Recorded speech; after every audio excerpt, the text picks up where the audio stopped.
Сонцето се уште не беше изгреало над малиот град Блантаер, блиску до Глазгов, во Шкотска. Но веќе можеа да се чујат чекори кои брзаа по темните улици. Почнуваше уште еден ден во животниот пат на Давид Ливингстон.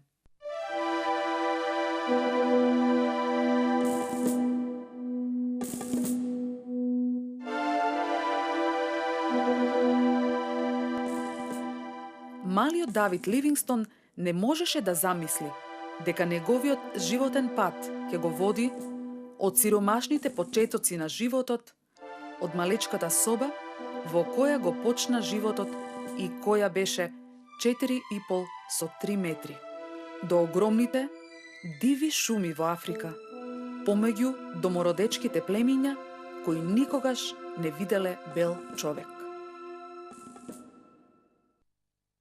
Бог имаше план со животот на Давид и чекор по чекор му го откриваше. Но 10-годишниот Давид не беше свесен за тоа. Кога секое утро трчаше за на работа уште пред 6 часот. Во пределницата тој работеше 14 часа на ден. 6 денови во неделата. Заглушуван од звукот на макарите во жештината. Тој не губеше ни момент од работата. Требаше да ги врзува конците кои се скинале на машината. Но кога ќе најдеше слободен момент, ќе извлечеше книга и ќе почнеше да учи. Секоја вечер, во 8 часот, тој одеше 2 часа на училиште. Тогаш ќе си дојдеше дома и ќе читаше се дотогаш додека мајка му, загрижена дека нема да се наспие, не му е земеше свеќата. Давид растеше во христијанско семејство. Татко му, мајка му и сестра му го имаа примено Христос за нивни спасител. Целото семејство пешачело секоја недела по 5 километри за да отидат в црква и уште толку за да се вратат дома. Давид и се подсмеваше на сестра му дека е христијанка, но тајно плачеше, бидејќи знаеше дека гревот го одвојува од Бог. Длабоко во себе се чувствуваше виновен за непослушноста кон Бог. Тој имаше многу пати слушнато дека Господ Исус, Синот Божи, дојде од небото да ги спаси грешните, со тоа што умре наместо нив. Но дали тоа важеше и за него? Дали Бог го сака? Тој знаеше дека Бог е свет, дека е совршен во се што зборува и прави, дека го мрази гревот во Давид. Па како може Бог да му прости? Ова беше проблемот со кој Давид се мачеше долго време. Тогаш, преку стихови од Библијата, кои некој му ги кажа, Бог му покажа дека, ако навистина му е жал за направениот грев, и ако не греши повеќе, тој ќе го спаси и ќе му прости. Давид почна да им верува на Божите зборови. И кога имаше 16 години, една недела наутро во црквата, тој побара од Исус Христос да дојде во неговото срце и живот и да стане негов спасител и господар. Каков е твојот живот? Ако сакаш да биде вреден пред Бог и да служиш за негова слава, и ти мораш да почнеш од тука. Мораш да се одвратиш од гревот и да веруваш дека Господ Исус те оправдува пред Бог. Исус Христос мора да биде твој господар. Не смее да има нешто друго поважно од него. Мора да му дозволиш да те контролира со Светиот Дух. Ова ќе го смени правецот на твојот живот, како што направи и со животот на Давид Ливингстон. Сега Господ Исус го зеде животот на Давид во своите раце. Давид почна да се интересира за работата за Бог. Тој почна да чита за милионите сиромашни луѓе во Кина, кои никогаш не чуле дека Бог ги сака. Од почетокот, тој планираше да се моли за нив и за оние кои се во Кина како мисионери. Тој даваше пари за помош на мисионерите. Меѓутоа, Давид наскоро почувствува дека Бог од него бара повеќе отколку пари. Што повеќе се молеше за тоа, се посигурен стануваше дека Бог сака тој да учи медицина и да стане доктор. Тоа ќе му овозможеше да зборува за Исус на сите оние кои ќе дојдеа да се лекуваат кај него. На 24 години, во 1837 година, тој имаше заработено доволно пари за да може да се запише на факултетот во Глазгов и да студира медицина. Имаше само толку пари, колку да студира преку зимата, а преку летото пак работеше во пределницата. Откако заврши со студиите и кога дипломира како доктор, Давид отиде во посебното училиште во Лондон, за да се подготви за мисионерската работа. Таму ја проучуваше Библијата и учеше повеќе за величината Божја. Да се познава Бог и да се врши неговата волја е најголемото нешто кое може да го направи човек. Бог им зборува на нашите срца и не поучува кога ја читаме Библијата, неговото слово. Дали ја читаш Библијата секојдневно?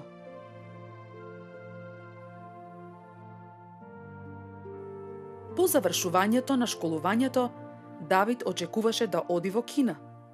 Но Британија и Кина во тоа време војуваа помеѓу себе. Па на мисионерите не им беше дозволено да одат таму. Давид не беше сигурен што треба да прави. Тој уште се двоумеше што треба да направи. А тогаш сретна еден многу познат мисионер од Африка, наречен доктор Мофат. Тој зборуваше за големата потреба која постои на тој континент.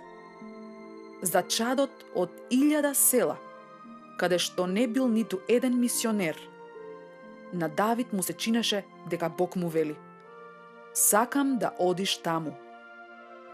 Доктор Мофат зборуваше и за големата трагедија предизвикана од трговијата со робови.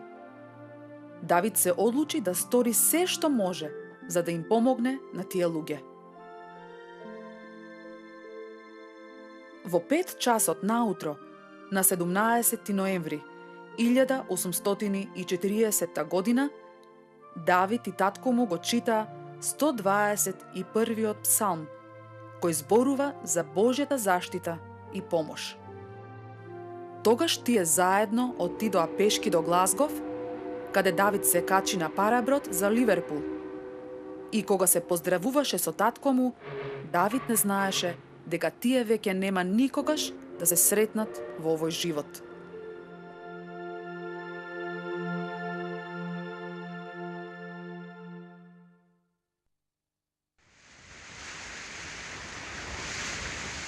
Патувањето од Англија до Африка беше долго, со повремени бури, но на Давид не му беше досадно. Тој го убеди капетанот да го научи како да го користи квадрантот, инструмент кој морнарите го користат да одредат каде се наоѓаат кога пловат. Најпосле бродот пристигна во Кейптаун, но Давид требаше да патува уште 1100 километри, и тоа со воловска запрега, преку реки и планини, се до мисиската станица Куруман во Ботсвана. За овој млад човек се беше чудно. Јазикот, обичаите, колибите од кал, неподносливата жештина. Кога Давид виде колку големи се потребите на луѓето на тој континент и колку малку луѓе беа спремни да напуштат се и да ја разгласуваат веста за Исус, заплака. А уште потешка беше мислата за илјадниците села, зад мисионерската станица во Куруман, за селата зад пустината Калахари, на местата каде никогаш не стапнала ногата на белец. 6 месеци Давид живееше надвор од мисионерската станица, помеѓу домородците. Така го научи нивниот јазик и обичаите. По 2 години престојување во Африка, Давид отвори уште една мисионерска станица во Маботца, околу 300 километри северно од Куруман, далеко од сите белци, обкружен со диви племиња. Давид не се плашеше.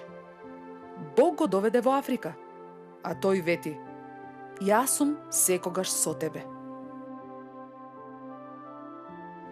Кога го правиме она што Бог бара од нас, никогаш не треба да се плашиме од она што може да ни се случи.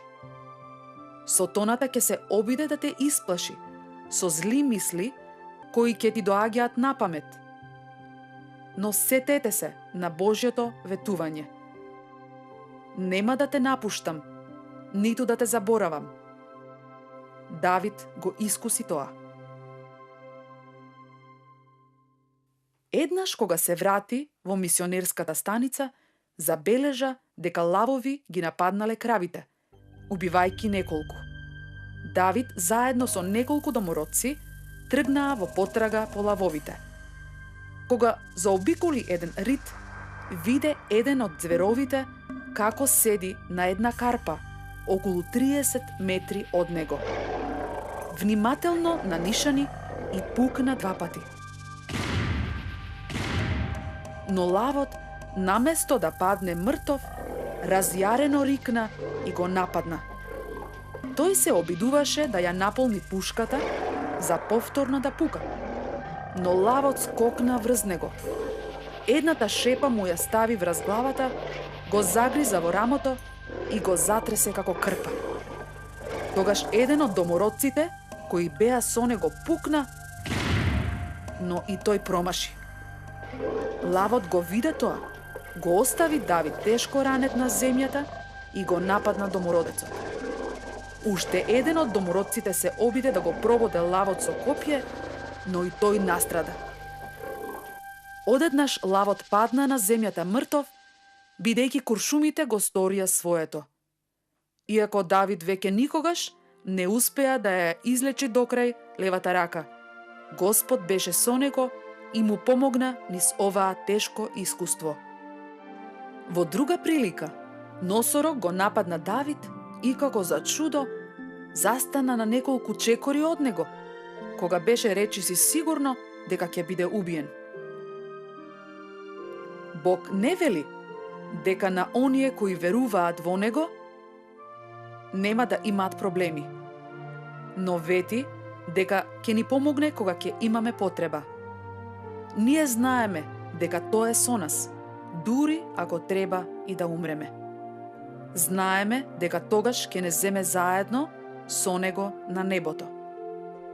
Затоа, ако Господ Исус е твој спасител, не плаши се да му бидеш верен, дури и во тешкотии. Но Бог не само што го штитеше Давид, тој го водеше во неговиот живот. Додека беше во Кумуран, Давид ја сретна керката на доктор Мофат, Марија, и ја зема за жена во 1845 година. Нивниот прв дом беше мисионерската станица во Маботца. Таму тие го поминуваа времето, учејќи го локалниот јазик, проповедајќи го Евангелието, лечејќи ги болните и учејќи што е можно повеќе за земјата во која се наоѓаа. Подоцна, во 1847 година, Давид и Марија почувствуваа дека треба да отидат пона север, каде имаше многу племиња кои никогаш не го слушнале Евангелието.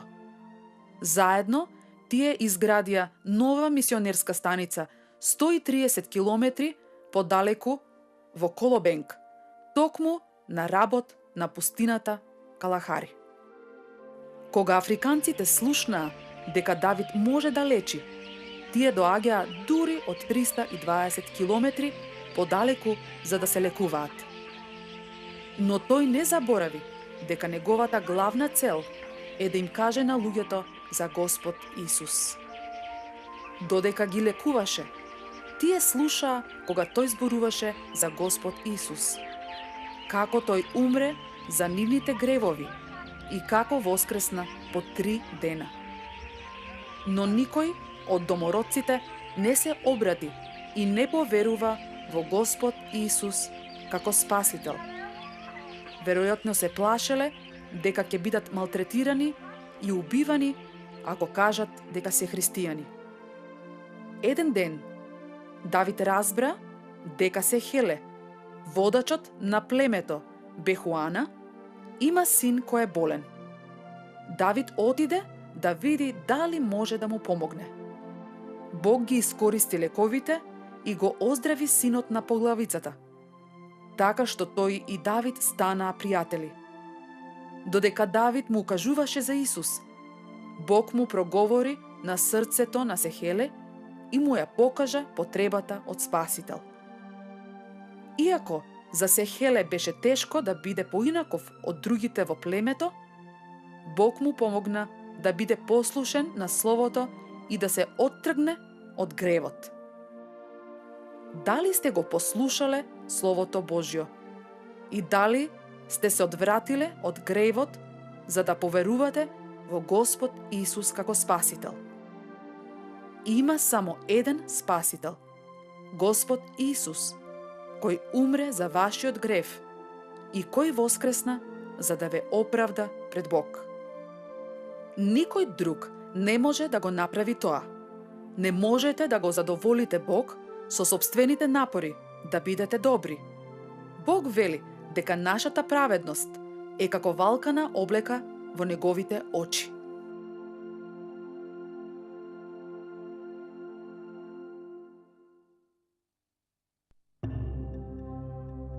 Давид се уште имаше желба да оди кај племињата зад пустината Калахари. И покрај тоа што африканците секогаш ја поминуваа само за време на дождовниот период, кога можеа да најдат вода за пиење, тој сепак не сакаше да чека и тргна на тој опасен пат. Беше многу тешко. Честопати Давид и неговите помошници ги мачеа глад и жед. Секоја вечер, додека седеа покрај огнот, Давид ги слушаше племенските приказни, а тогаш ќе им ја кажеше приказната за крстот. Тој сакаше да им каже на другите за неговиот Спасител и Господ и ја користеше секоја прилика да го направи тоа. Дали им кажуваш на другите за Господ Исус? Или пак се плашиш да кажеш дека му припаѓаш? Господ Исус рече дека ако се срамиш од Него, и тој ќе се засрами од тебе кога ќе го сретнеш во небото. По долго патување низ големата пустина Калахари, која беше толку жешка, што кога бубачките ќе излезеа од дупките на сонцето, веднаш се испекуваа. Давид стигна до езерото Нгами. Овде тој стапи во контакт со луѓето од лутите и опасни племиња и почна да ги поучува за Словото Божјо. Честопати тој мораше да се служи со преведувач, бидејќи не ги знаеше јазиците на сите племиња околу него. За мисионерот и неговото семејство, животот во Африка беше тежок. Сепак, семејството беше речиси секогаш со него, дури и на патувањето преку пустината Калахари. Семејството Ливингстон го ризикуваше својот живот и ја носеше радосната вест за Господ Исус и на места каде што им се смееа. Зад езерото Нгами имаше илјадници луѓе кои живееа во внатрешноста на Африка. Давид сфати дека ако тие луѓе треба да го чујат Евангелието, мора да има повеќе мисионери кои ќе одат таму. Тој исто така знаеше дека многу од нив ќе умрат ако се обидат да поминат низ пустината Калахари. Затоа Давид реши да најде друг начин да допре до тие луѓе. Во 1853 година, кога имаше 40 години, тој тргна на пат за кој неговите пријатели велеа дека е невозможен. Со себе тој зеде 27 африканци како помошници. Патувањето беше ужасно. Цели 6 месеци тие патуваа низ непознати предели, соочувајќи се со глад, болести, мочуришта и 2400 километри џунгла и најпосле тие стигнаа до западниот брег на Луанда. Давид беше болен и му беше предложено да се врати во Англија. Но без неговата помош, неговите црни пријатели не можеа да го најдат патот до дома. По многу патување, Давид не можеше да најде погодно место за населба. Па затоа со семејството се досели во Кейптаун. Одовде тој го испрати своето семејство за Англија, а тој продолжи со истражувањата. Натажен, тој се поздрави со жената и децата и пак тргна на своето долго, осамено истражување. Многу ноќи тој седеше покрај огнот, напаѓан од инсекти, наводенет од дождовите, изгребан од трње и размислување за своето семејство. Заради Исуса ќе истрпам се, напиша тој. Штета што можам да направам толку малку. Може би ти мислиш дека можеш да направиш и помалку од Давид. Бог бара да му дадеме тоа што имаме, но да го дадеме во целост. Давид се предаде целиот на Господ Исус и беше подготвен да направи се и да оди било каде за него. А што е со тебе? Ако му припаѓаш на Господ Исус, тој бара да му се предадеш во потполност. Најважното за Давид беше да го проповеда Евангелието. Еднаш се случи, кога тој се враќаше од местото по име Линјаути, да сретне група од 6 или 7 илјади домородци на кои им проповедаше, а тие го слушаа. Овде за прв пат Давид се сретна со трговијата со робови. Насекаде имаше знаци на зверства и насилство, предизвикани од трговците со робови. Имаше уништени цели села, од кои младите луѓе беа оковувани во синџири за да не избегат. Затворениците, кои беа премногу слаби да одат, беа оставани во дивината за да умрат. Кога ќе ги доведеа на брегот, африканците беа товарани на бродовите како стока и ги пренесуваа во Америка, за да ги продаваат како робови.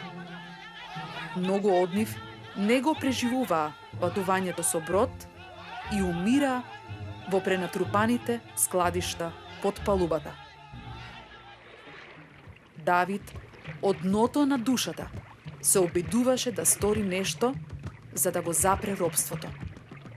Но во меѓувреме веслаше во кануто по реката Замбеси, нагоре и надолу, застанувајќи по селата, проповедајќи го Евангелието и охрабрувајќи ги домородците да поверуваат во Господ Исус, како во Бог и Спасител. Тој веќе го имаше истражено пределот до западниот брег, а сега тргна по реката Замбези кон источниот брег, надевајќи се да отвори нов пат за мисионерите и трговците, со цел да го спречи на томошното продавање робови. На тоа патување откри едно од најголемите светски чуда. Величенствениот водопад, широк 1500 метри. Давид го нарече Викториин водопад во чест на англиската кралица. Кога Давид најпосле пристигна на источниот брег, тој беше првиот човек кој го поминал Афричкиот континент од едната до другата страна. Тоа беше патување од 6900 километри. Тој беше исцрпен кога се качи на бродот на британската морнарица и по краток престој на Маурициус, за да се излечи од маларија, се врати во Англија.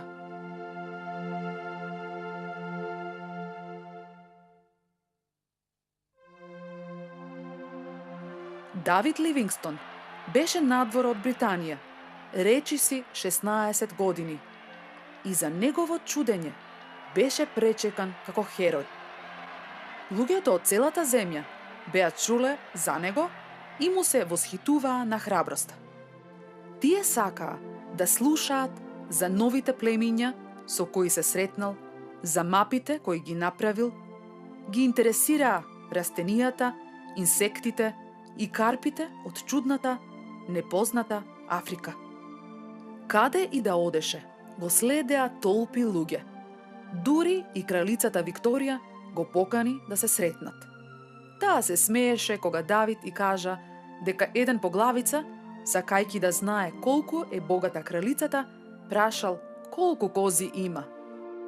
Сепак изгледаше дека само малку луѓе се интересираа за најважната работа, која ја вршеше Давид. Проповедањето на Евангелието на оние кои дотогаш не го слушнале. Давид сакаше да се врати во Африка. Тој ги сакаше луѓето и сакаше да им помогне. Меѓутоа, оние кои му даваа пари за да му помогнат во проповедувањето, сметаа дека нема да можат да го прават тоа и понатаму, ако тој поминува толку многу време во истражување. Затоа, кога британската влада го замоли да води експедиција во Африка, со тоа што му понудија опрема и луѓе, тој прифати со радост. Но како можеше истражувањето да и помогне на мисионерската работа? Оние 46.400 километри, кои Давид ги пропатува за време на својот живот, беа од огромна важност. Во подоцнежните години, кога мисионерите одеа во Африка, тие ги користеа мапите кои ги направи Давид за оние области кои не беа дотогаш истражени. Кога тие ќе го спомнеа името Давид Ливингстон, домородците со радост ги примаа мисионерите, бидејќи тие го сакаа и го почитуваа големиот мисионер и истражувач. Да, овие експедиции беа од голема полза за делото Божјо.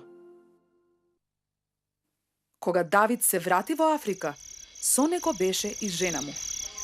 Додека пловеа нагоре по реката Замбези, во пеколната жештина, тие мораа да расчистуваат пат низ мангровите гранки кои висеа над реката.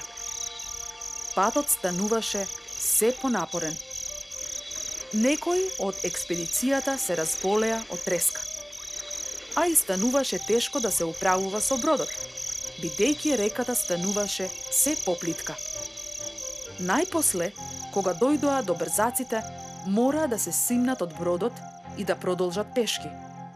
Сепак Давид беше пресреќен што најпосле најде место во ридовите каде што може да се населат белци. И тука тие се соочија со една банда која тргуваше со робови, на кои им се приклучиле и црнци, кои беа наоружани со пушки и имаа рогови во кои дуваа. Кога ја видоа експедицијата која ја водеше Давид, тие избегаа во шумата и 84 заробеника беа ослободени. Поради тоа, трговците со робови го замразија Давид и се закануваа дека ќе го убијат.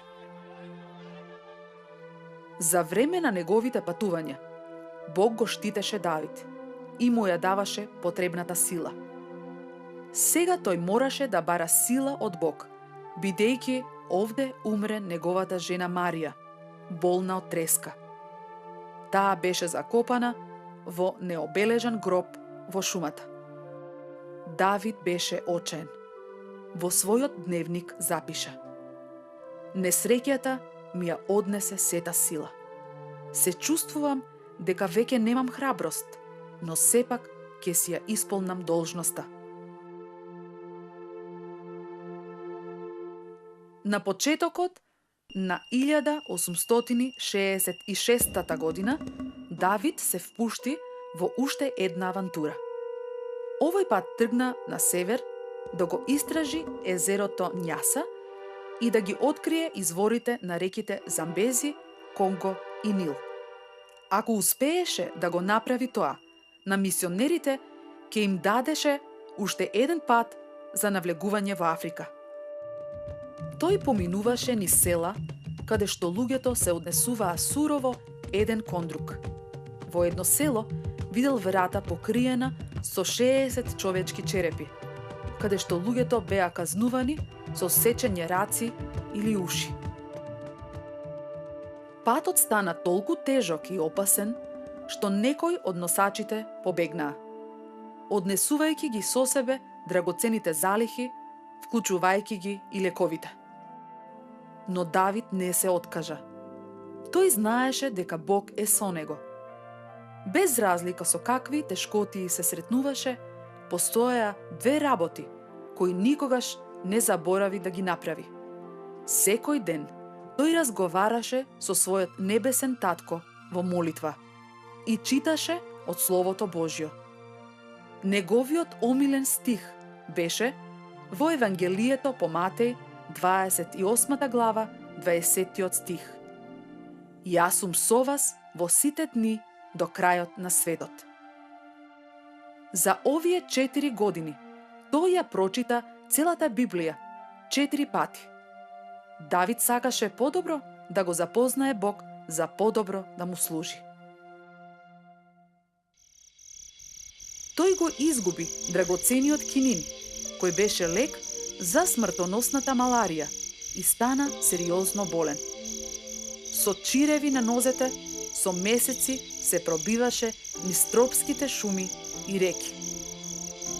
Најпосле мораше да се врати во Уџуи, на источниот брег на езерото Танганјика.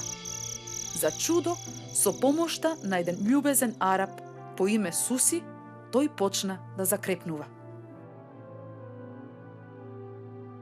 На 10 ноември 1871 година Суси дотрча толку брзо колку што можеше и извика: Доаѓа еден англичанец, бидејќи никој немаше примено никаква вест за мисионерот истражувач цели 4 години. Еден американски весник го испрати Хенри Мортон Стенлеј да го пронајде Давид. Доктор Ливингстон, предпоставувам, беа првите зборови на Стенлеј кога се сретнаа. Стенлеј сакаше да го наговори Давид да се врати со него во Европа, но тој одби. Тој имаше уште работа која требаше да ја заврши за Бог и не сакаше да се откаже додека не ја заврши до крај. Подоцна Стенлеј запиша: 4 месеци и 4 дена живеев со доктор Ливингстон во истата куќа, чамец или шатор и не можев да му најдам замерка. Нивната разделба беше тажна. Давид веќе никогаш не виде друг белец, а Стенлеј никогаш не заборави на примерот што го виде во него. Како резултат, тој стана христијанин и подоцна отиде во Африка како мисионер.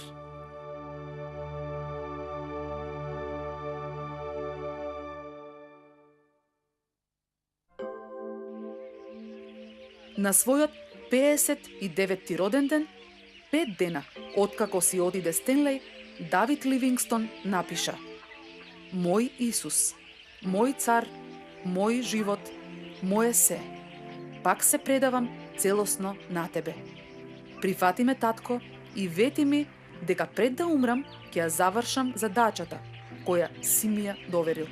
Тоа го барам во името на Исус. Амин. Давид го сакаше Бог повеќе од било што и било кој. Беше спремен во послушност да го даде и својот живот за него. Бог бара од секој кој го примил Господ Исус како Спасител да го направи истото. Во Библијата Бог вели дека не сме своји, туку сме купени. Бог ја плати цената со смртта на неговиот син Господ Исус. Исто така, Библијата вели дека сме помирени, вратени назад со скапоцената Христова крв. Дали некогаш си размислувал колкава е цената на твоето спасение од гревот? Дали навистина го сакаш Бог, бидејќи тој толку многу те сака и направи толку многу за тебе? Дали го сакаш повеќе од се и од секој? Тогаш покажи му дека го сакаш, со тоа што ќе го направиш она што тој го бара од тебе. Читај го неговото слово, Библијата секојдневно, за да знаеш што е добро во очите Божји. Кажи му дека го сакаш и дека си подготвен да му дозволиш да прави со тебе и со твојот живот она што му е драго.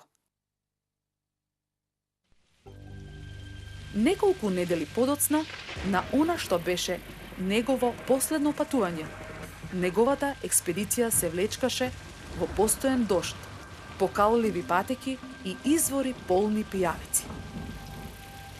Давид повторно се разболе и додека лежеше в кревет, го нападнаа мравки кои го касаа по нозете и го раскрвавија. Тој избега од креветот и му требаа 2 часа за да се ослободи од мравките кои беа врз него. Силниот дожд продолжуваше.